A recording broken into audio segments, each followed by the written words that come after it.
Hey folks, James from support here. Hope you're all well. Quick one for you today. I'm going to show you how to run onCourse as a Chrome app, which really doesn't do a whole lot except for it just slightly changes kind of the shell around the outside of the app. Just a slightly different way of working for those of you who use Google Chrome.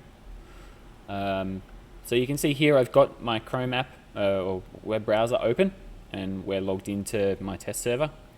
And in the URL field of Chrome, there's a little icon up here that when you hover your mouse over it says install onCourse. And click that, click install, and you have this. And this is the the Chrome app version of onCourse. It's basically exactly the same, just a slightly different view, I suppose. Outside of the web browser, so it hides the shell of the web browser and kind of just focuses in on onCourse itself.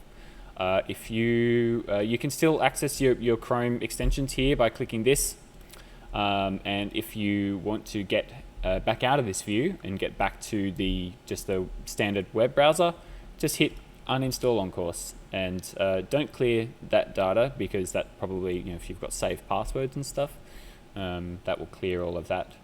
So we'll just hit remove, and then the next time you go back, it will just load up in the browser again. Nice and simple.